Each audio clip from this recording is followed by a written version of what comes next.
Salutations, respected viewers. This is George from Ireland. Here I am in St. Petersburg, and behind me is the Cathedral of the Saviour on the spilt blood. And you can see a bit of renovation is going on that cupola in the middle.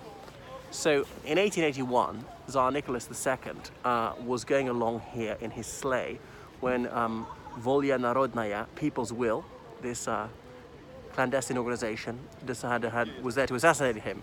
And they threw various bombs at his cavalcade, and they mortally injured some of his cavalrymen.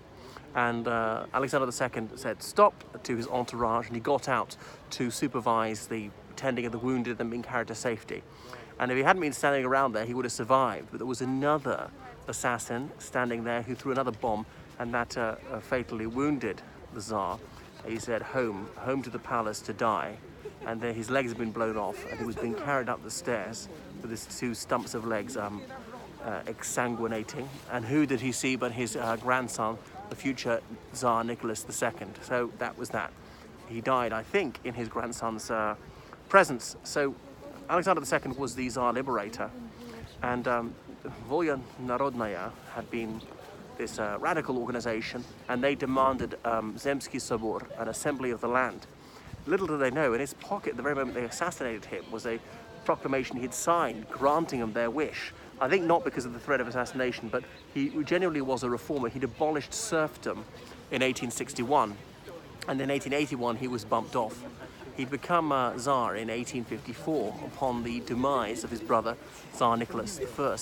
And that was the time of the Crimean War, when the Ottoman Empire, France, the United Kingdom and Piedmont were battling against Russia in the Crimean Peninsula. Well, redolent of today's dispute. But anyway, allegedly Russia had broken the Treaty of Unkiar-Skelesi relating to constructing naval bases on the Black Sea. But he'd become Tsar, and he'd quickly made peace with the Allies, partly because Austria was meant to be on Russia's side, then threatened to come in against Austria. And Russia's having enough difficulty holding off several fairly strong countries, and they couldn't cope with Austria attacking them as well. Anyway, so he was assassinated on this spot, and this cathedral is built on the place where his blood spilt onto the floor.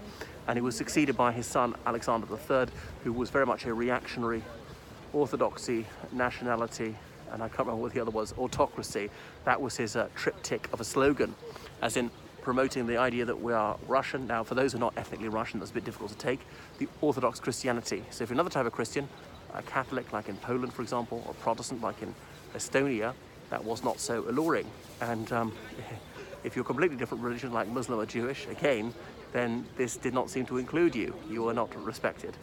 And autocracy, the idea that it was a divine right to rule, a bit like from the Byzantine Empire, and sovereign power resided in the Tsar's hands alone, and that was it, and he must be obeyed unquestioningly.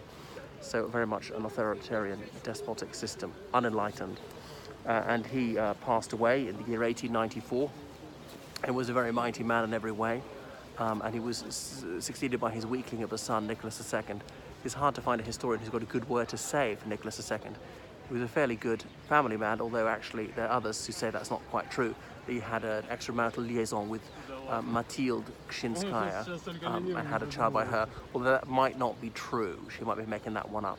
And there's a canal behind me because it's coming from the river Neva. All right, so that's enough about the cathedral on the spilled blood, which is not the most gorgeous cathedral in the city. I wouldn't say it's unbeautiful either. What do you think? And it's got that image of Christ the King there, resplendent with the sun behind him and flanked by many saints, their halos glowing. That's enough from the cathedral on the spilt blood.